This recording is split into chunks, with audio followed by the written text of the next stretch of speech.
जी पापा, अस्सलाम वालेकुम। वालेकुम अस्सलाम। सबसे पहले तो आपका बहुत बहुत शुक्रिया कि आपने हमारे इस छोटे से इनिशिएटिव के लिए थोड़ा सा टाइम निकाला। जैसा मैंने आपसे कहा भी था कि ये जो हम रिकॉर्ड कर रहे हैं ये आज की ऑडियंस के लिए तो है ही, मगर ये हमारी टारगेट ऑडियंस है जैसे साद और फहद, आपके पोतों के भी बच्चे, कि जो सही। सीख हम आपसे ले लेंगे आज, वो मैं चाहता हूँ रिकॉर्ड हो और हमेशा के लिए प्रिजर्व रहे। तो इसलिए ये हम, तो आपका बहुत बहुत शुक्रिया इसमें पार्टिसिपेट नहीं करने के नहीं नहीं, लिए। शुक्रिया की बात नहीं है भाई। तो पापा बस थोड़ा सा आप पहले अगर अपने बार आपकी शुरुआत से पहले अगर आप थोड़े से हमारे जो फोर फादर्स हैं अगर उनके बारे में थोड़ा कुछ बताएं, वहां से शुरुआत करें, कोशिश करें सबको अगर कवर कर सकें, चाहे ये लंबी हो जाए पॉडकास्ट कोई बात नहीं। फिर उसके बाद आप अपने बारे में और फिर आगे की बारे में अपन बात करें, अगर वहां से थोड़ा सा पीछे से 100 साल और पीछे से शुरुआत करें तो बहुत अच्छा रहेगा जी। देखो, मैं घर के अंदर सबसे छोटा था, इसलिए मेरी जो भी नॉलेज है वो डेफिनेटली हर चीज़ में बड़े भाइयों से और बड़ी बहनों से कम है, जी। क्योंकि हम 9 बहन भाई, माशाल्लाह। उसमें 9वां नंबर मेरा है। हम्म। तो आई एम द यंगेस्ट। लेकिन हाँ, जो मेरी बचपन का मेरी यादें हैं और जो मेरे बड़ों से मुझे जो भी मालूमात मिली है वो शेयर कर लेता हूँ मैं। अब यूँ समझ लीजिए कि जो मेरे परदादा और उनके वालिद वगैरह थे, बेसिकली जैसा मैंने सुना है सांगानेर से आए। अच्छा। और मेरी जो दादी थी वो, जैसा मैंने सुना है, मुगलों की उनकी लाइनेज थी। अच्छा। और एक ज़माने में शायद जब 1987 का 1857 1857 का वो हुआ था म्यूटिनी। म्यूटिनी, उस ज़माने में वो कुछ इंग्रेज दुश्मन हो गए थे, तो फैमिली तितर बितर हुई बहादुर शाह जफर की। और रॉयल हेरिटेज है अल्हम्दुलिल्लाह, वहाँ से दादी आई, उनका नाम अम्तुल हबीब था। हम्म। और मेरे दादा का नाम, मेरे वालिद का नाम तो ज़ाहिर है अब्दुल समद था। 2 भाई थे, मेरे दादा के 2 लड़के थे। एक अब्दुल समद बड़े थे, छोटे वाले अब्दुल सलाम थे। उनकी 2 लड़कियां थीं, एक का नाम नूरजहां था और एक का नाम शाहजहां था। तो क्या उन्होंने इसलिए ऐसे नाम रखे क्योंकि वालदा मुगल थी तो इसलिए बेटियों का नाम मुगलों की तरह और बच्चों का नाम बाप के ऊपर अब्दुल बाप समद और अब्दुल अब्दुल सलाम? समद इस तरह से था। अच्छा। और जो नूरजहां मेरी फुप्पो थी, उनमें मेरे वालिद जो थे वो सबसे बड़े थे, अब्दुल समद। फिर हम्म। छोटी बहन थी।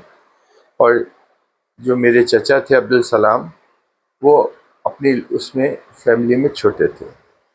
और शाहजहां जो थी वो दूसरी बहन थी जो सऊदी अरब में थी? शाहजहां मेरी फुप्पो थी, हम्म। जो शादी उनकी पहले तो अतउल्लाह फारूकी साहब के वालिद से हुई। हम्म। किन्हीं हालात से उस वक़्त मुझे इतना इल्म नहीं है। फिर वो उनकी शादी जो है वो सिद्दीकी साहब से हुई। और वो फूफा मेरे वहाँ पे रहते थे, कुछ बिजनेस था उनका मदीने में। माशाल्लाह, जैसा मैंने मेरी फूफो से सुना है, हरम की मीनार की रोशनी उनके घर में आती थी। अच्छा, माशाल्लाह। इतनी ब्लेस्ड। हाँ। और वहाँ पे उन्होंने, उस ज़माने में आसान था, ताबैया वगैरह भी मिल जाता था। ताबैया सऊदी अरब की नेशनलिटी का कहते हैं। अच्छा। तो वो उन्होंने ताबैया ले लिया था, तो वो सऊदी नेशनल हो गई थी। वहां पर ये बताइए, परदादी भी साथ में गई थी उनके, मतलब जो हमारी अब्दुल मेरी, हबीब या हबीब खानम जो हाँ थी हाँ, वो भी साथ? जब वो उनकी शादी हुई तो फिर चूंकि एक फारूकी साहब से उनका कुछ रिश्ता सही नहीं रहा, तो दादी ने ये ऑप्ट किया कि वो फूफो के साथ चली जाए। अच्छा। तो मेरी दादी वहीं चली गई। और सबसे बड़ी जो इसमें सादत थी, जो एक खुशनसीबी थी, वो ये थी कि मेरी दादी का इंतकाल मदीने में हुआ और उनका जो दफनाया वो जन्नतुल बकी में दफना। माशाल्लाह। बहुत माशाल्लाह। बड़ी बहुत बड़ी बात है। ब्लेस्ड है, अल्लाह उनको अल्लाह उनकी गरीब की मग़फ़िरत रहमत करे। करे। और बहुत अच्छे साफ सुथरे लोग हुआ करते थे, बहुत अच्छे दिल के लोग हुआ करते थे। जो मेरे आखिरी जो फारूक साहब के बाद जो सिद्दीकी साहब फुप्पा थे, वो बहुत अच्छे आदमी थे, उनसे कोई इशू नहीं था उनका। और मेरी फुप्पो की वो जो थे वो अतौल्ला फारूकी साहब थे, जो उनके साथ सऊदीया में थे। बेसिकली तो वो पाकिस्तान के थे, इसलिए वो पाकिस्तान के हो गए, और वहाँ उन्होंने अपना सारा बिजनेस भी शुरू किया फारूकी के नाम से। माशाल्लाह बहुत अच्छे इस्टेब्लिश है वहाँ पे वो, अल्लाह का शुक्र है। फिर मेरे वालिद साहब के जो वालिद थे, मेरे दादा, उनका नाम अब्दुल कादर था।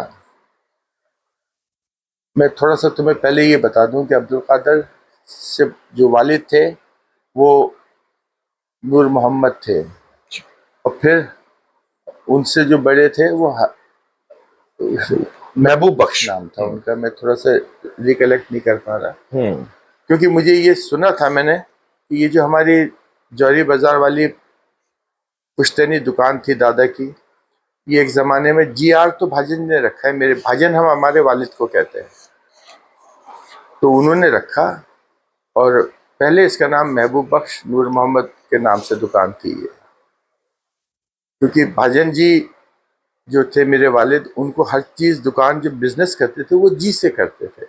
मुझे नहीं मालूम उसमें रीज़न क्या था उनका, लेकिन उनका ये GR था। फिर gramophone and radio house Ramganj बाजार में, जी ग्रामोफोन एंड रेडियो हाउस चौड़े रास्ते इसका पापा GR का क्या फुल फॉर्म ग्रेटर क्या? राजस्थान, अच्छा, जैसा मैंने सुना है, ग्रेटर राजस्थान। ग्रेटर राजस्थान। अच्छा, और चौड़े रास्ते वाली का जी ग्रामोफोन एंड रेडियो हाउस।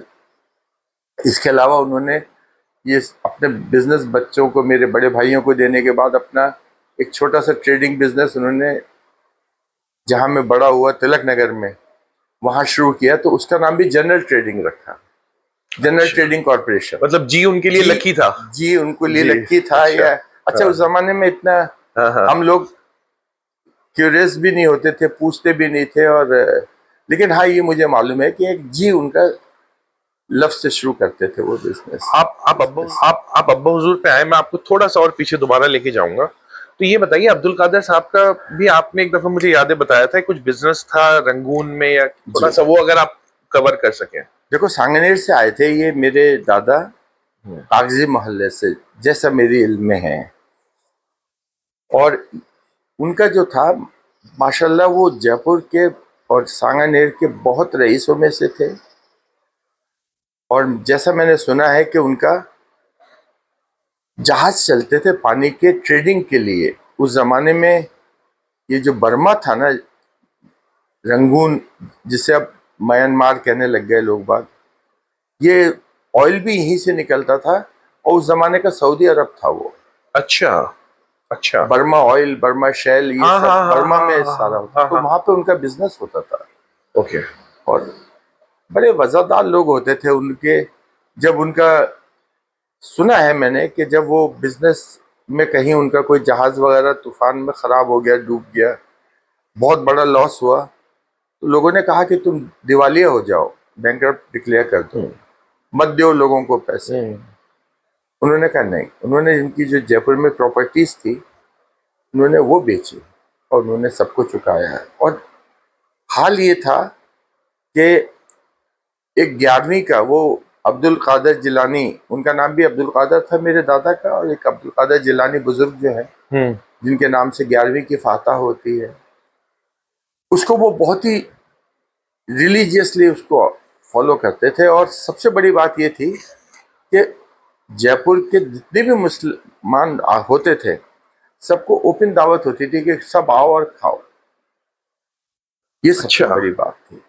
मतलब पूरे जयपुर की दावत होती पूरी जयपुर की दावत होती थी, और सबको खिलाते थे, सबका रखते थे। हमारा जो पन्नीगरों वाला पुश्तैनी मकान था, आप ये समझ लीजिए कि लोग बाग उस जमाने में, ज़ाहिर है कोई टिश्यू वगैरह तो नहीं होते थे, घी वगैरह जो होता था, रोगन, वो खाने के बाद वो जब सीढ़ियों से उतरते थे तो हाथ सीढ़ियों की साइड की दीवारों से पोंछते हुए उतरते थे। तो मुझे मालूम है एक वक्त तक उसकी चिकनाई इतनी रहती थी कि उस पर कोई पेंट ही नहीं ठहरता था। हाँ, ये मैंने सुना है। और निशान की भी शायद, हाथों के निशान भी आज बस भी वो है शायद। चिकनाई थी, इतनी चिकनाई चिकनाई थी। थी। अच्छा अच्छा। जब तक दादा रहे वो उसी के ऊपर उन्होंने अपनी 11वीं रखी। फिर भाजन ने भी फॉलो की।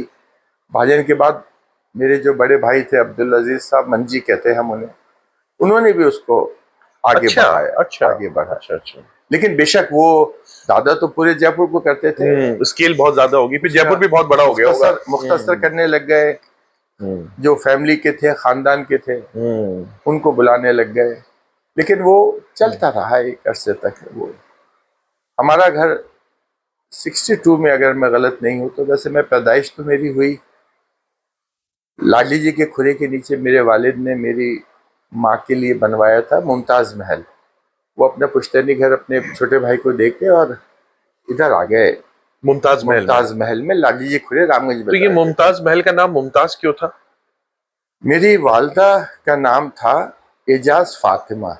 लेकिन पहले जमाने में ये होता था कि आने वाली बहुओं को लक़ब देते थे, कोई एक निकनेम देते थे, टाइटल। टाइटल देते थे। तो मेरी वालदा को मैंने सुना है मुमताज दुल्हन के नाम से टाइटल दिया था। अच्छा। तो उनके नाम से बना हुआ था महल। और इतना बड़ा था कि एक ज़माने में जब गाड़ियां नहीं होती थी तो बग्गी होती थी। तो मुझे याद है उसके बग्गी पूरी की पूरी घर के अंदर पार्क होती थी। मुमताज महल में मुमताज महल घोड़े मतलब पूरी अंदर चली जाती पूरे थी? घर में बग्गियां। वो मतलब उनका गैरेज एरिया होता होगा। गैरेज एरिया था ओ उनका। हो। अच्छा। और उसके लिए जो कोचवान होते थे जो बग्गी चलाते थे, उनके लिए पास में ही कमरे थे, तो वहीं रहते थे 24 सर्वेंट क्वार्टर्स जैसा। हाँ न, मुझे नाम भी याद है। एक बशीर भाई करके थे, वो गाड़ी तांगा चलाया करते थे। एक गुलाम हुसैन भाई, रिक्शा में कभी जाओ तो रिक्शा में गुलाम हुसैन भाई चलाया करते थे। अच्छा। हम उन्हें अच्छा, एक खानदान की तालीम यह है कि हम किसी को भी बेअदबी से या खाली नाम से नहीं पुकारते थे। हम कितने ही, अगर एक जिसे भंगी कहते हैं आप, वो भी हो ना, तो उसको भी हम भाई कह के बात करते थे।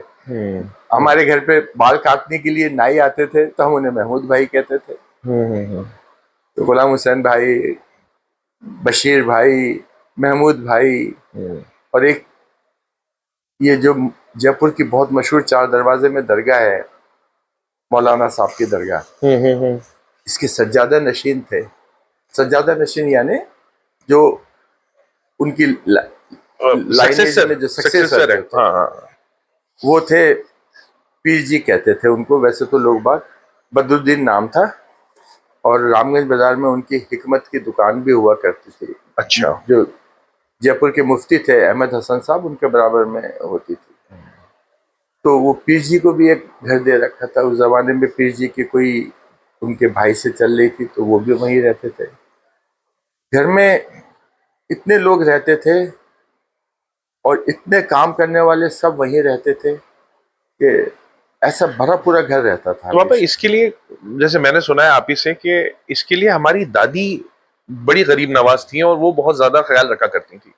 भाई जैसा मैंने तो खैर इत्तेफाक, मेरी बदनसीबी है, मैं समझता हूँ। मैंने अपनी माँ का होश में तो इतना नहीं देखा। उनका 26 जनवरी 1965 में तो इंतकाल हो गया था। मेरी उम्र इतनी नहीं थी और समझदार। फिर मुझे मेरी जो खाला थी वो ला औलाद थी, तो उन्होंने मुझको, बशीर भाई को और नफीस को, उन्होंने 3 भाई हम बच्चों को उनका नाम भी संभाला। बताइए पापा। उनका नाम था मसूद फातिमा। अच्छा। वो मेरी वालदा की बड़ी बहन हुआ करती थी। तो उन्होंने पाला, और उन्होंने ऐसा पाला कि मैं समझता हूँ हमें हमारी माँ की कमी महसूस नहीं होने दी। अल्लाह उनको गरीक रहमत करे। बहुत ही, ये आज जो भी हैं हम, ये अम्मा की वजह से हैं।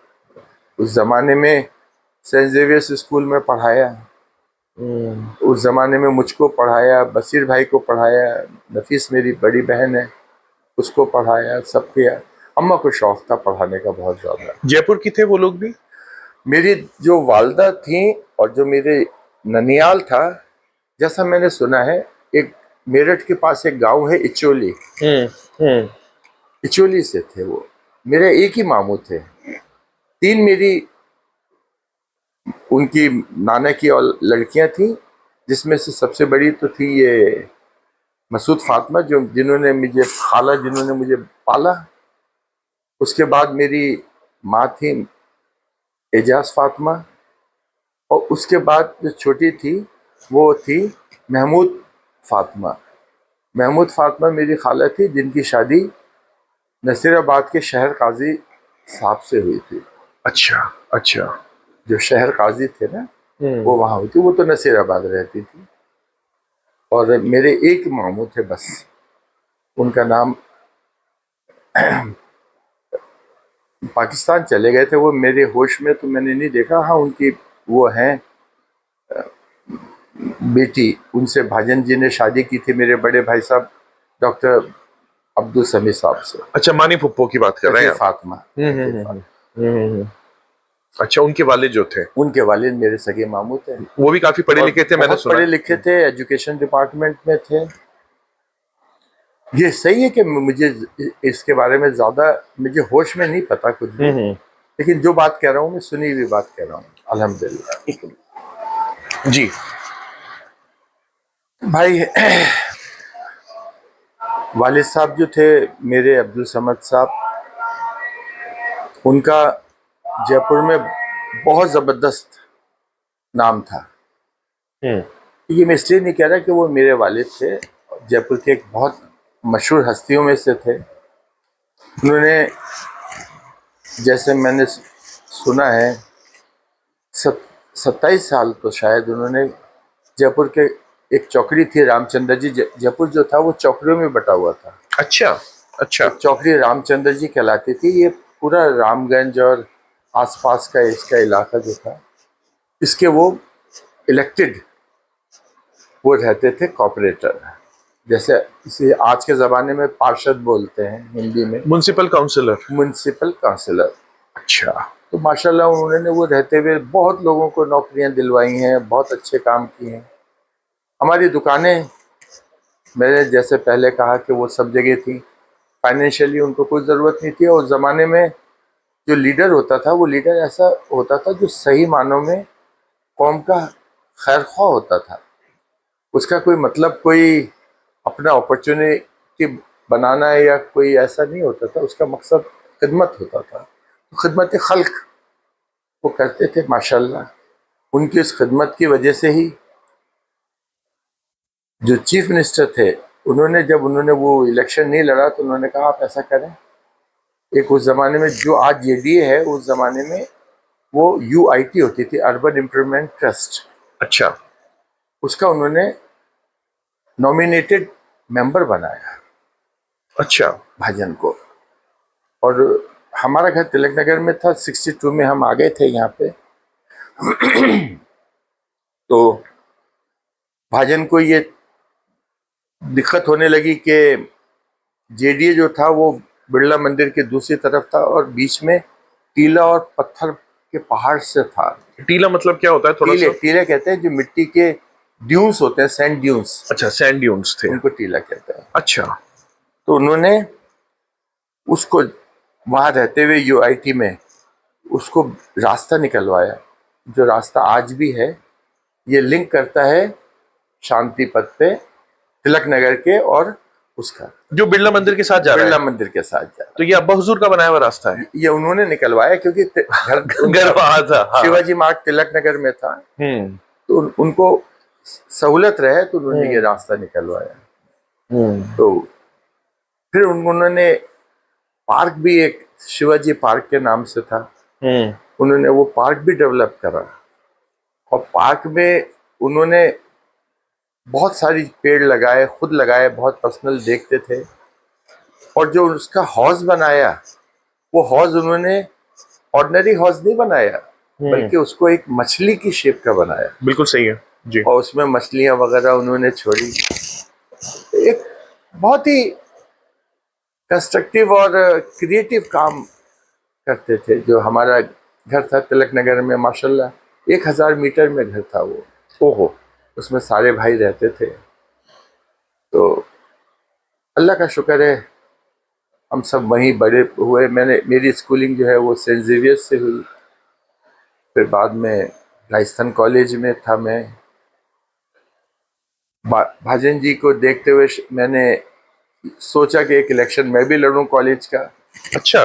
तो मैं पहला मुसलमान लड़का था कॉलेज का जो जनरल सेक्रेटरी बना, और मेरे आगे सामने खड़े हुए थे वो बीजेपी, आज जो है उसको उस जमाने में जंगसंग होती थी। आप बात कर जंगसंग, रहे हैं राजस्थान यूनिवर्सिटी की? राजस्थान कॉलेज की। राजस्थान, अच्छा, ये जब मैं कॉलेज की बात है ग्रेजुएशन आप? कर रहा था तब। अच्छा, ठीक है। उस और वक्त ग्रेजुएशन किस में करी आपने? ग्रेजुएशन में मेरे 3 सब्जेक्ट थे, पॉलिटिकल साइंस, इंग्लिश लिटरेचर और साइकोलॉजी। अच्छा। इसमें करी है मैंने। तो मैंने इलेक्शन लड़ा। फिर मेरे बाद अल्हम्दुलिल्लाह जो लोग बाग बहुत मुतासिर थे, क्योंकि हमने कोई गलत काम नहीं किया और हम्म। पढ़ाई का माहौल बनाने में मदद करी हमने। हम्म। अननेसेसरी कोई स्ट्राइक्स या कोई धरने नहीं दिए। तो फिर हमने असलम को खड़ा किया। असलम जो मेरे अच्छा, चचेदार असलम मामू। भाई हैं, हाँ हाँ।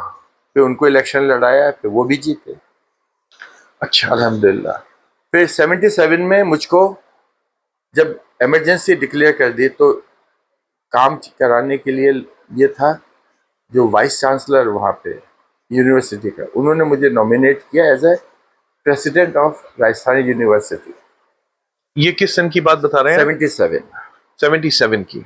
जब अच्छा। इमरजेंसी लगी थी। अच्छा, तो मतलब अगर राजस्थान यूनिवर्सिटी के हम, क्योंकि यकीनन वो प्रेसिडेंट्स के नाम होते हैं, हाँ, तो तो आपका आज भी। मैं इलेक्टेड नहीं था।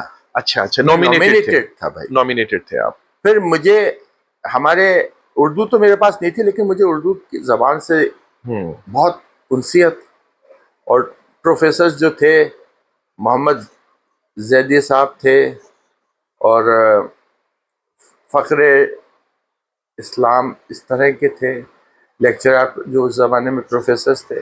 उन्होंने कहा कि भाई यहाँ तक तो कॉलेज तक तो उर्दू पढ़ाते हैं, लेकिन इसमें पोस्ट ग्रेजुएशन क्लासेस नहीं है, हम्म।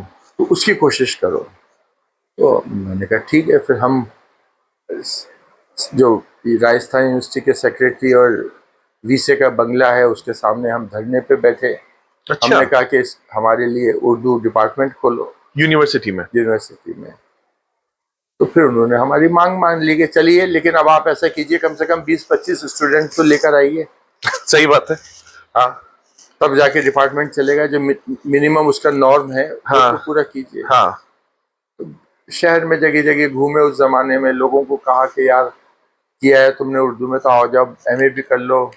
मगर पापा, वो जमाने में तो उर्दू इतनी चलती हो, मतलब जैसे हमने फिल्मों में देखा है कि उस जमाने में तो उर्दू बहुत आम जबान, हिंदी तो आज आगे बढ़ी है, उस जमाने में तो उर्दू हुआ करती थी। उर्दू आम जबान तो थी, लेकिन राजस्थान यूनिवर्सिटी में एमए की क्लासेस नहीं होती थी। अच्छा अच्छा।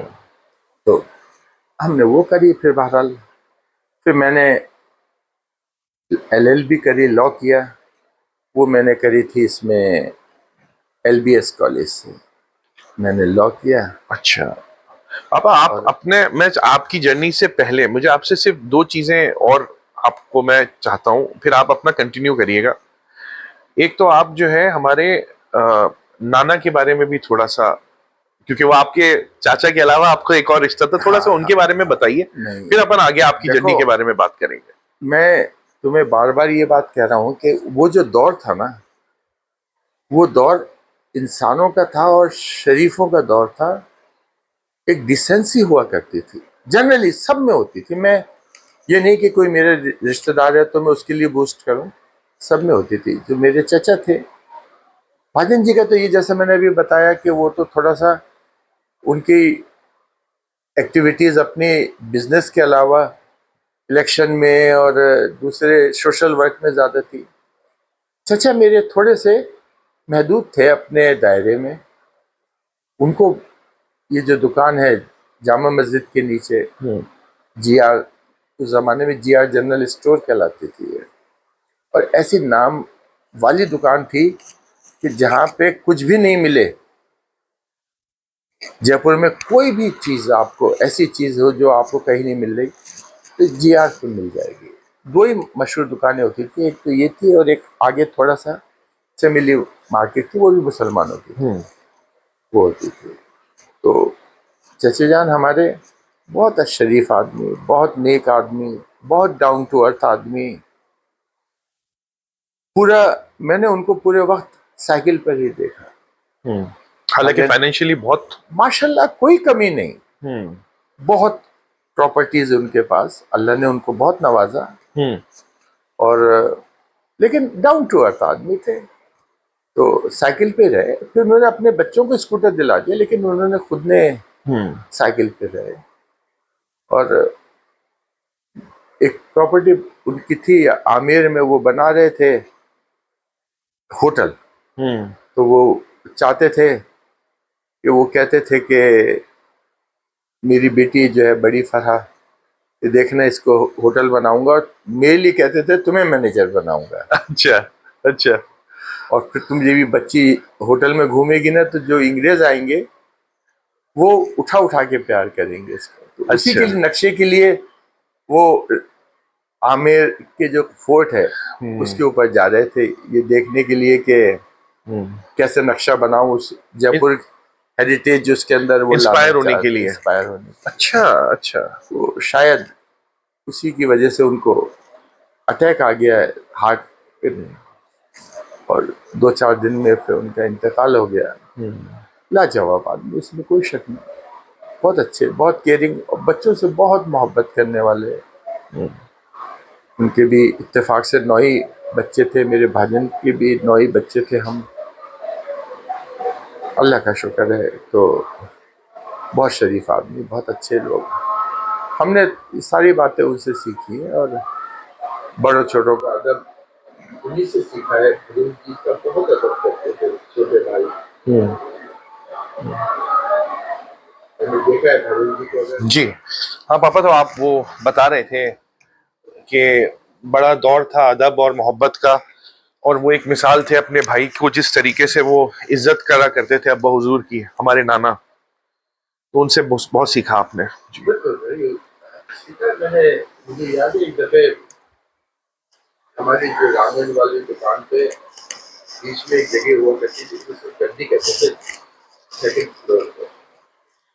तो नीचे ग्राउंड फ्लोर, उसके ऊपर जो था वो गद्दी हुआ करती। वहाँ पे गल्ला होता था भाजी जी का, वो उधर बैठते थे और सामने बेंच लगी। मुझे याद है मैं भी बैठा हुआ था, चचे जान ये बैठे हुए थे। चचे जान भाजन जी से कोई बात पे डिफरेंस होगा उनका, वो कुछ कह रहे थे। भाजन नीची नजर से अपना काउंट का काम करते रहे, और जैसे ही वो बोलते रहे, भाजन ने अपना रजिस्टर बंद करके ये उठाया। अच्छा, नजर उठाई। चचे जान तो मैंने देखा वो उठे और सीढ़ी से भागते हुए चले गए। अच्छा अच्छा, मतलब इतना अदब की वजह से। अब मैंने इतना बोला कि भाई मुझे हाँ। दे, तो उतर के चले गए। एक थोड़ी एक वफादारी होती थी उस जमाने में लोगों की। मेरे भजन के सामने मैं तुमको खैर मेरे छोटे थे, खाना पहले हुई थी, वो रो रही है ना, तो उठा के गोद में प्यार नहीं कर सकते अपने बच्चे को। अच्छा, बड़े हो गए, हमारे सामने प्यार करते हैं। एक सोशल वैल्यूज उस जमाने की हुआ करती थी, पर मैं तो उसको अडोर करता हूँ आज भी। उस जमाने का पेरेंटिंग स्टाइल था वो। पेरेंटिंग स्टाइल का सब ख्याल रखते थे। उस जमाने में कहते थे कि देखो शेर की नजर से और दो सोने का निवाला, खूब अच्छा खिलाओ, लेकिन आपको डांटने मारने की जरूरत नहीं होती थी, सिर्फ नजरें जो थी ना वो काम कर देती थी। जब भाजन हमारे रामगंज बाजार से दुकान बंद करके और लाडली जी के खुरे के नीचे आते हैं मुमताज महल। मुमताज महल में, तो हम लोग जागते हुए होते थे। मैं तो फिर छोटा था, मुझे मालूम है सारे मेरे बड़े बहन भाई, उनकी चाबी की आवाज आती थी, उनके हाथ में जो चाबी होती थी ना, गुच्छा होता होगा चाबी का। तो वो आवाज सुनकर जागते हुए सो जाते, अपने पलंग पर। नजर आ गया। अच्छा। मतलब कोई शफाकत में कमी नहीं, लेकिन अदब में भी कमी नहीं, इस तरह से। पापा, आपने बड़े बहन भाइयों के बारे में बात की है, तो आप 9 बहन भाई थे और अब आज कुछ आपके बहन भाई, अल्लाह मगफिरत करे, नहीं है। तो अगर आप थोड़ा सा जो नहीं है उनके बारे में अगर आप थोड़ा थोड़ा बात कर सकें, एक एक 2-2 मिनट जी। समझ जहाँ उनको बख्शे, क्या खूबियाँ थी उनमें, मैं बताऊँ तुम्हें। गरीब परिवार, जिसका कोई नहीं उसको रख, अनजान को रख लिया। कोई रोता हुआ मिला, क्यों रो रहे, खाना खाएगा आज ही। उनके शौहर जो थे पोस्ट मास्टर थे,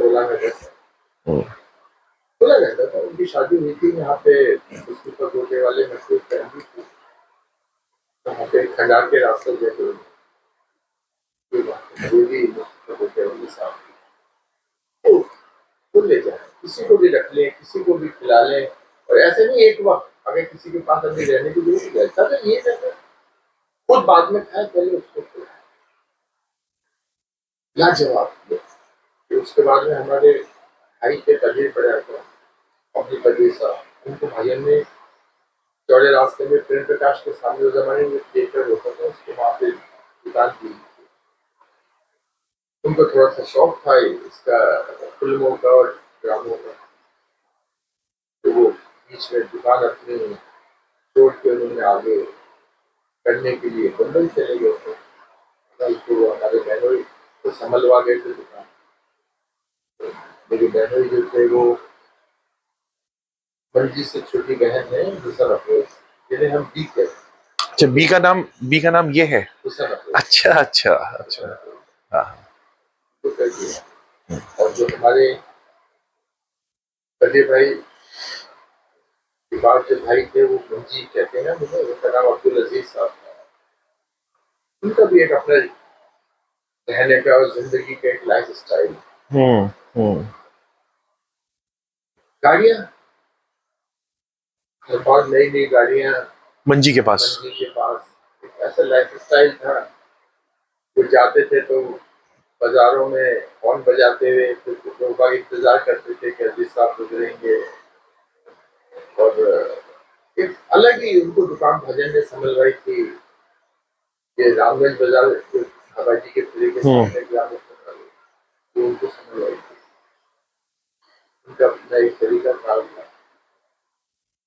फिर उसके बाद में मेरे भाई सनी साहब चौधरी, हम लोग एक्चुअली मोहल्ले के चौधरी हैं, तो वो हमने तो उसका इस्तेमाल नहीं किया।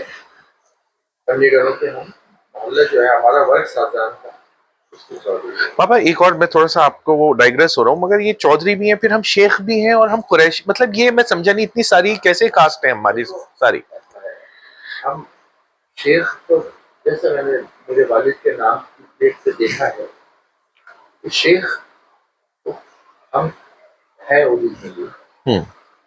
लेकिन चौधरी उस जमाने में टाइटल होता था। जब राजा ने मोहल्ले बसाए तो उसने उन हर मोहल्ले को प्रोफेशनल्स के हिसाब से बसाया। जैसे अगर कोई चूड़ी का काम करता है तो मनिहारों का मोहल्ला, कोई अगर डिसाइटी का काम करता है तो डिसाइटियों का मोहल्ला, कोई हाथी पालता है तो महावतों का मोहल्ला। ये हम वर्ग साजा थे, चांदी और सोने के वर्ग बनते थे और आज भी है। तो वो उस जमाने में सिविलाइज हुआ करती थी, इतनी एरिया इतना बढ़िया हुआ करती थी। अच्छा।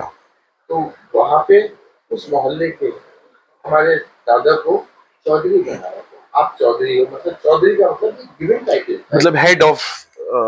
हाँ हाँ। ये कोई हम कोई कास्ट नहीं है। कास्ट नहीं है।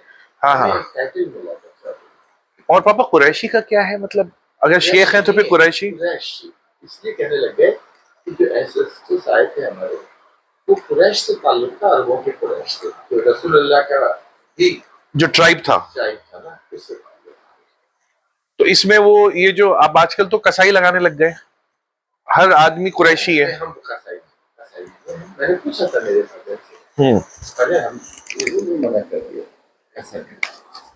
अच्छा अच्छा। तो फिर डॉक्टर साहब के बारे में बता रहे थे। कह रहा था ना कि माशाल्लाह वो डेंटल सर्जन थे, बहुत गंभीर रोग पे उनका क्लिनिक की। बहुत बहुत बढ़िया आदमी, बहुत अच्छे आदमी, बड़ों छोटे का आदर प्यार। हम सब एक ही घर में रहते थे तिलक नगर में, 1000 गज का। मैंने बताया कि 1000 में सबके घर बनाए हुए थे मदद में, उसके कपड़े अलग किए हुए, किचन के वही रहते। तो फिर एक हमारी, उसके बाद में एक हमारी बहन, जिनका नाम नसीम जहाँ है, उनको हम संजी बाजी भी कहते हैं, लाडली बाजी भी कहते हैं। जो कि उन्होंने इतनी पढ़ाई करी, उनके पास मौलिमा तक की डिग्री, अभी फाजिल कामिल के बाद उसके और कई एमए किए हैं गोपी ने। उन्होंने अलग अलग सब्जेक्ट। एक स्कूल होता था रानीगंज बाजार में, ताज स्कूल, 40-45 साल जी उन्होंने उसको जी। मेरे बहनोई बहुत खुश होते से हसीबुद्दीन साहब से उनकी शादी की थी कॉलेज में, वो दिल्ली को बिलोंग करते थे, दिल्ली से। फिर उसके बाद मेरे जो भाई हैं बड़े, वो अब्दुल बशीर साहब, उन्होंने भी सेंट जेवियर से पढ़ाई की। फिर उन्होंने इंजीनियरिंग करी अलीगढ़ मुस्लिम यूनिवर्सिटी, और मैकेनिकल इंजीनियर है, अल्लाह उनको सेहत के साथ बनी हो। फिर बाद में उन्होंने पहले तो जयपुरियाज में काम किया, कोको कोला फैक्ट्री वगैरह में किया, फिर वो चले गए सऊदीया। तो माशाल्लाह उन्होंने वहाँ अपना बहुत के करीब बिजनेस सेट किया। आज भी उनका बिजनेस है, जब तक उनका है, लेकिन वो शिफ्ट हो गए बच्चों के साथ कनाडा।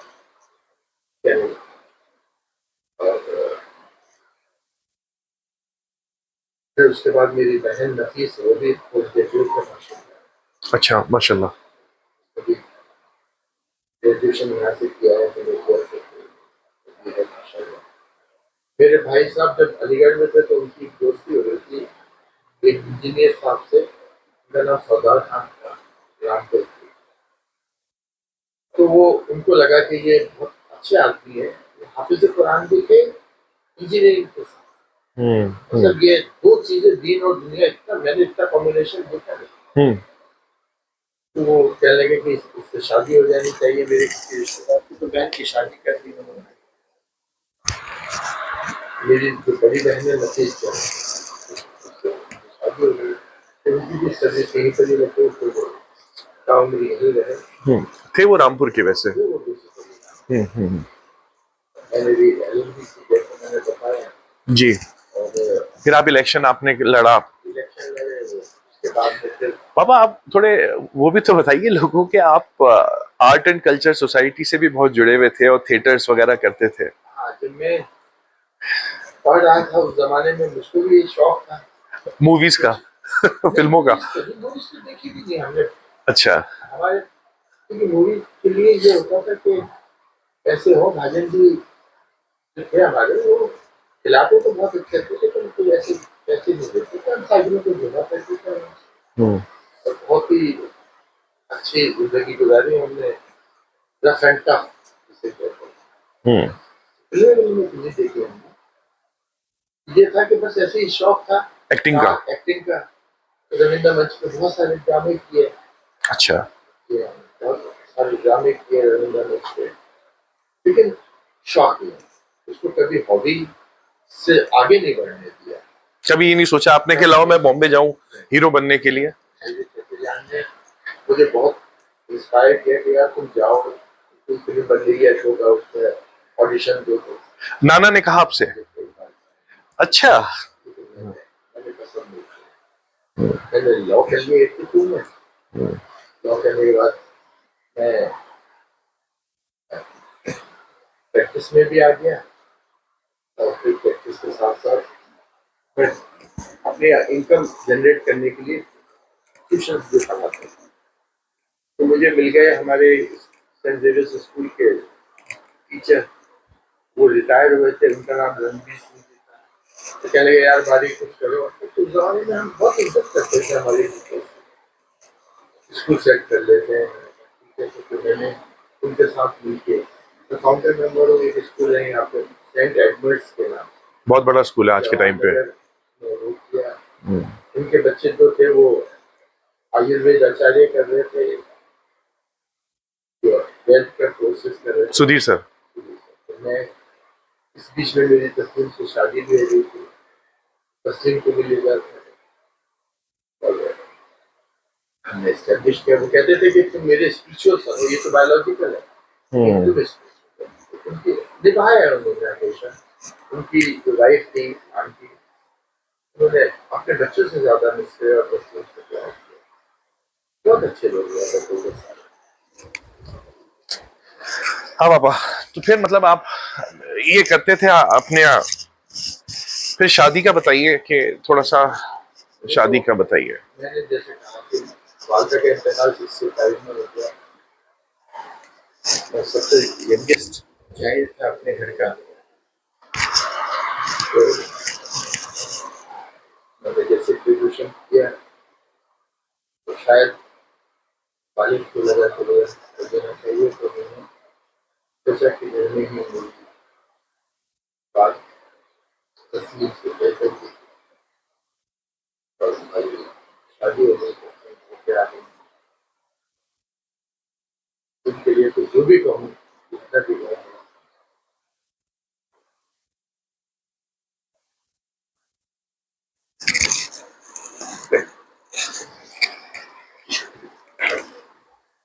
ले आप ही के लिए लाया हूँ, साफ मैं वहीं से लाया हूँ अभी। आप वो बताते थे कि मैं 0 और 1, वो थोड़ा सा वो बताइए।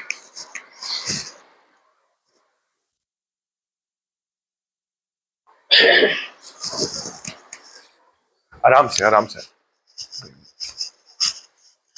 अच्छा, मैं बताइए, मैं पानी लाने की सोच रहा हूँ, अस्तगफुरुल्लाह, रोजा है।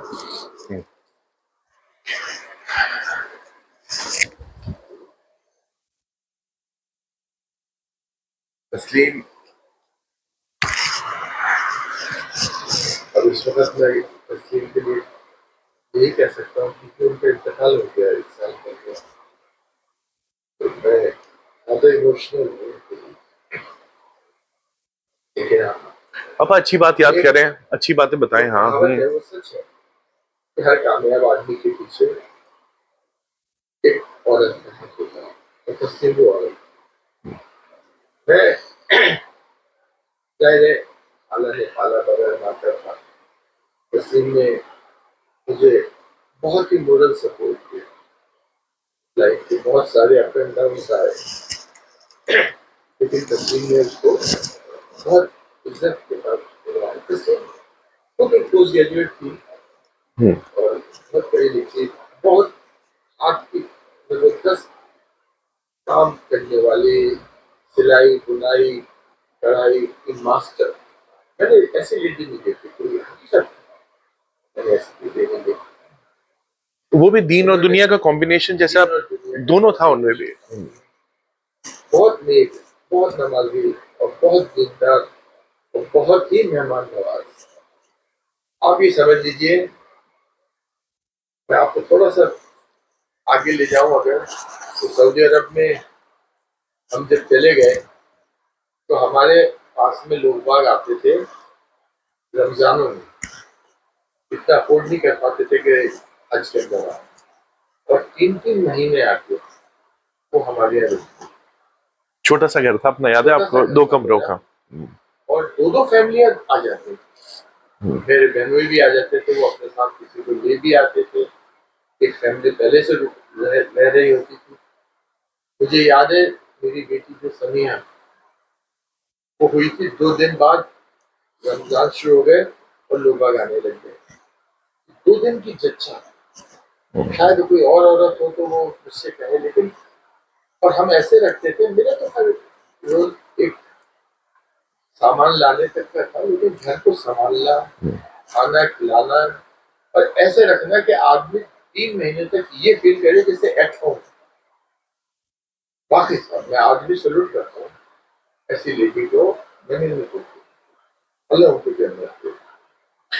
बरकत बरकत उनकी वजह से और थी जी। आज ये जो भी मेरे बच्चे पढ़े हैं, मैं सारा क्रेडिट कि जिंदगी में क्या था ये तस्वीर को कि आज अल्हम्दुलिल्लाह मेरे 5 बच्चे और पांचों हाईली प्रोफेशनल है। पढ़ा डॉक्टरेट कर रही है केमिस्ट्री में, इंग्लैंड में है। उन्हीं तो मैंने एचआर में एमबीए करवाया, तो दुबई में फैमिली लिस्बन में शिफ्ट हो गई, वो भी चला जाएगा अपने। उसके बाद में फातिमा को एमबीए कराया इंटरनेशनल बिजनेस में, क्योंकि उसकी शादी की थी, ज्वेलर थे और उनकी फैक्ट्री थी और बाहर बिजनेस था, तो इसलिए इंटरनेशनल बिजनेस में कराया।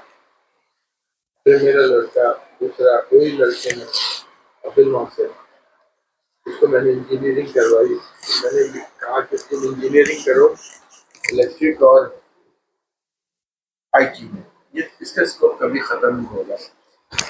तो वो उनको इंजीनियरिंग कराई, उसमें अब माशाल्लाह वो भी दुबई में है और एमटेक भी कर लिया, पीएचडी करने वाले। बस मेरी 5वीं सबसे छोटी बेटी समीना, वो उसको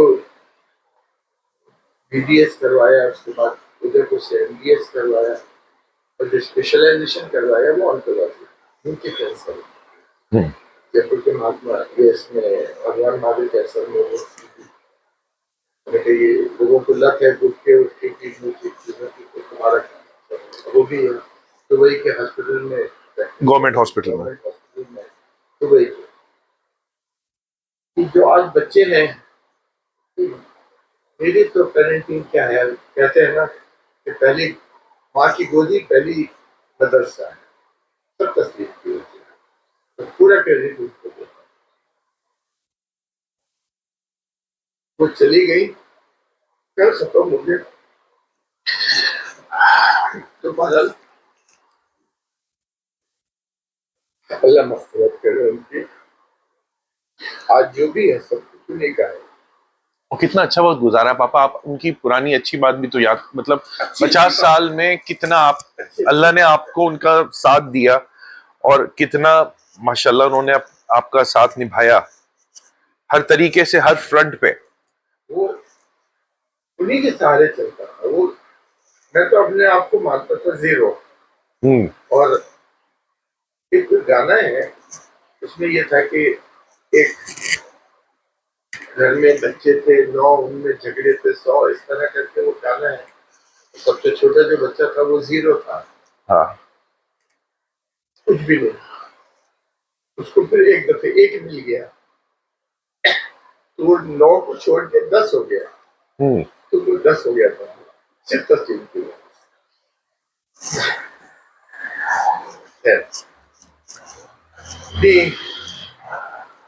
दुनिया के साथ भी आप समझ लो। जब बच्चों की मेरी शादी हो गई सबकी, फातिमा की, तो मैंने उनको एक सोशल सर्विस के लिए, पहले तो हमने रोटरी क्लब में आ गए, हम उसका करते रहे। फिर मैंने ये सोचा कि इनको थोड़ा सा पढ़ी लिखी है, इतनी बच्चों की जिम्मेदारी खत्म हो गई, तो वो अब उनको मैंने एक एनजीओ था उमंग स्पेशल जी जी, वहां लगा दिया उनको। तो आज भी उनकी जो डायरेक्टर है दीपक कालरा, वो कहती है कि हमारी पेड टीचर्स भी इतना अच्छा काम नहीं करती जितना अच्छा काम उन्होंने किया है। जो उनके डिजाइन्स थे, जो पेंटिंग्स उन्होंने बनाई थी, वो कहते हैं कि आज भी कोई उसको इमिटेट नहीं करता। ये सब तस्वीर थी खूबी।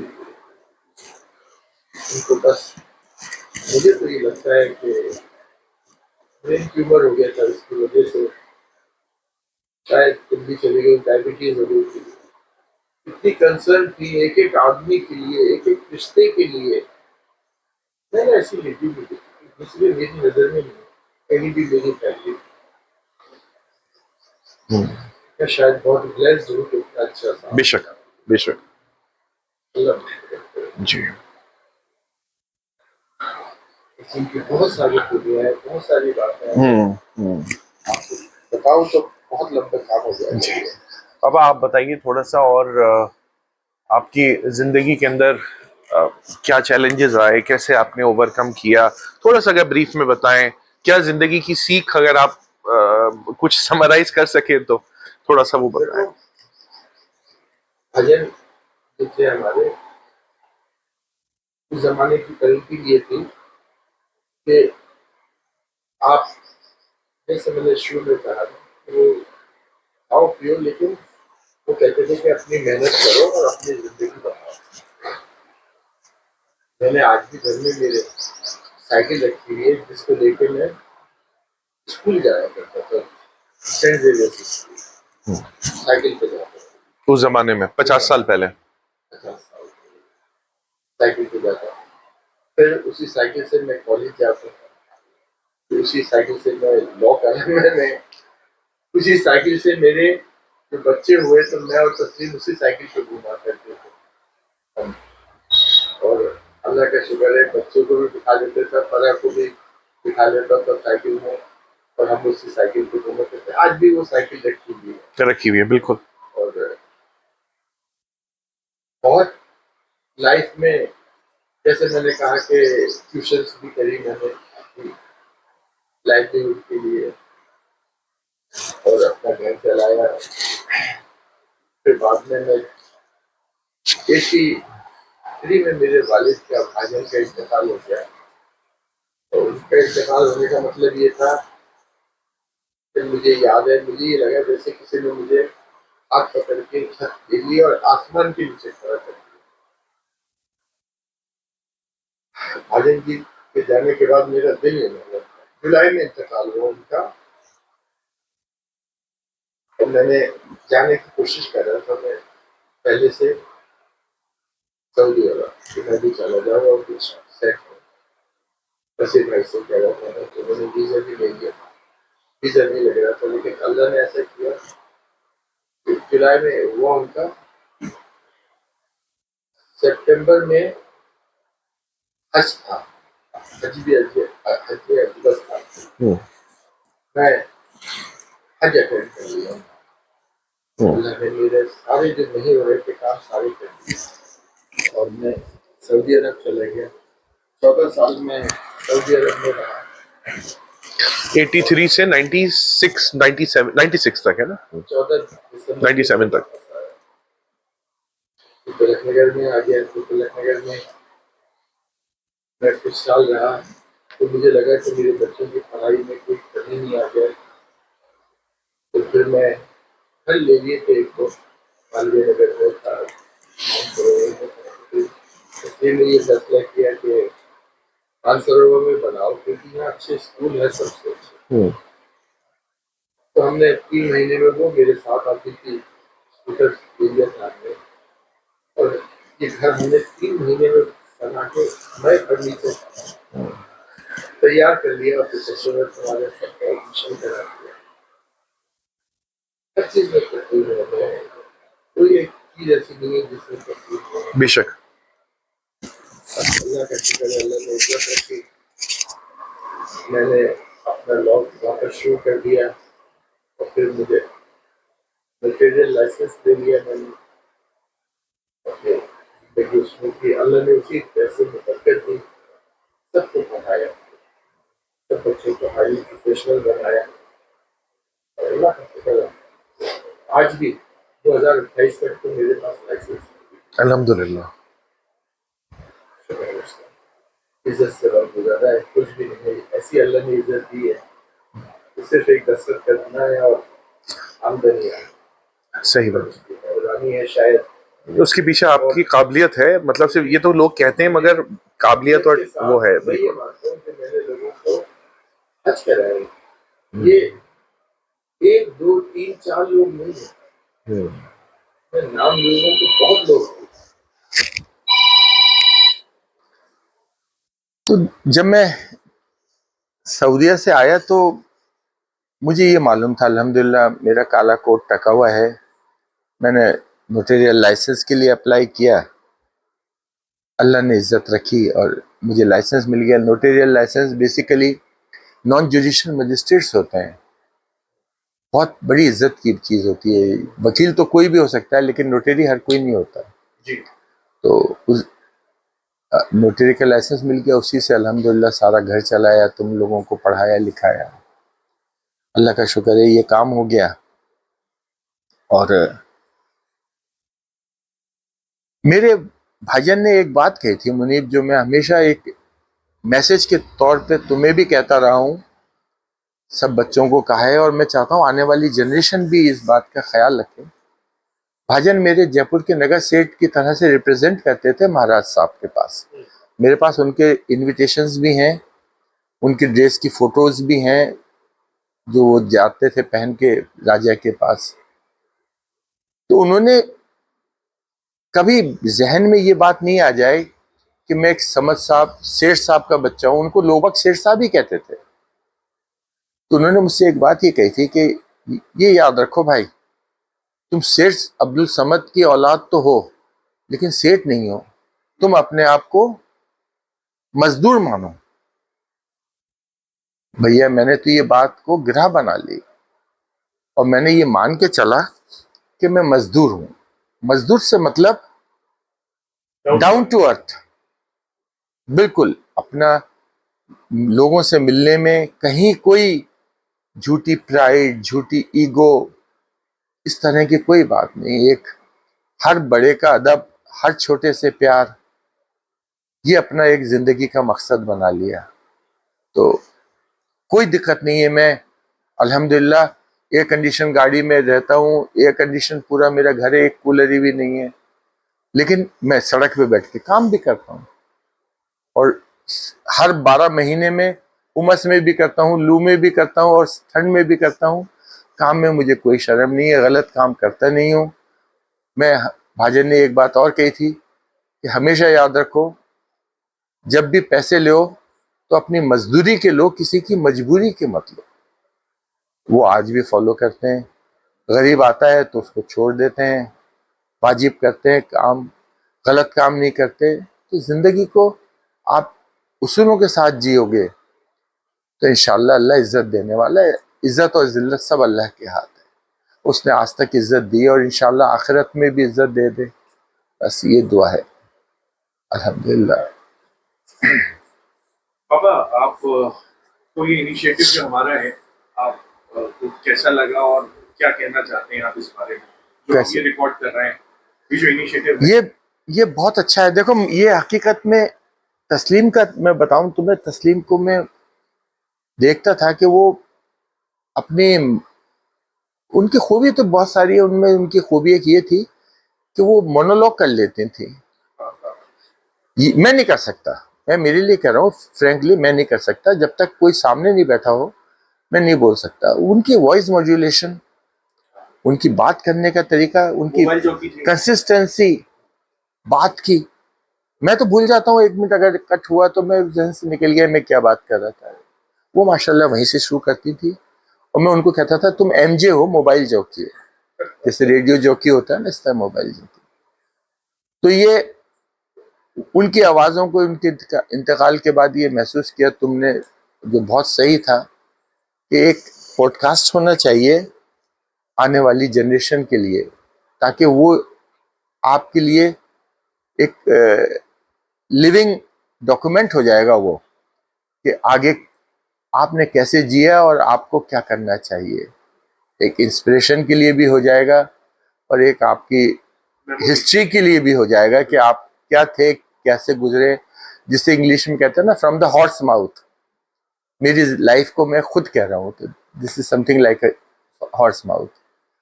तो ये बहुत अच्छी चीज़ है, और ये सबको इसमें पार्टिसिपेट करना चाहिए। ये आज के लिए नहीं है, ये फोर्थ कमिंग जनरेशंस के लिए है। ये मैं समझता हूँ ये बहुत अच्छी चीज़ है। इसी यही सोच के मैंने भी इसमें पार्टिसिपेट किया है। मुझे सबको करनी चाहिए। आपकी हेल्प चाहिए होगी। इत्तेफाक से आपके खुफिया तो हैं, अभी भी आए हुए हैं, और तो आप थोड़ा सा नहीं, मैं उनसे, जी, हालांकि वो खुद समझदार हैं भाई साहब, तो मैं समझता हूँ मुझे क्या ज़रूरत है समझाने की। फिर भी मैं तुम्हारी तरफ से, और अब जो बात मैं खुद सही समझ रहा हूँ, मैं रिक्वेस्ट करूँगा कि अगर वो इस बात पे तवज्जो दे, जो मैक्सिमम आ सके। और ये हम अपने एक रिटन डॉक्यूमेंट छोड़ रहे हैं फॉर द कमिंग जनरेशन। अच्छी चीज़ है। All the best. बस कामयाब हो अल्लाह। जज़ाकल्लाह बाबा, शुक्रिया आपका, आपने इतना टाइम दिया। नहीं नहीं नहीं, और नहीं मैं अच्छा समझता हूँ लगा हम सब बहुत सीखेंगे आज जो भी हमने इंशाल्लाह। आप नहीं नहीं ये नहीं नहीं, उससे मैं तो किया। खैर बहुत छोटा सा आदमी हूँ। हाँ भाई साहब बोलेंगे। और सलीम भाई हैं, असलम है, ये सब माशाल्लाह इन्होंने अपनी अपनी जिंदगियां गुजारी है। सबसे बात करो इंशाल्लाह, सबसे लो। जज़ाकल्लाह साहब। खुश रहो कि बहुत जीते बहुत रहो। अस्सलाम वालेकुम।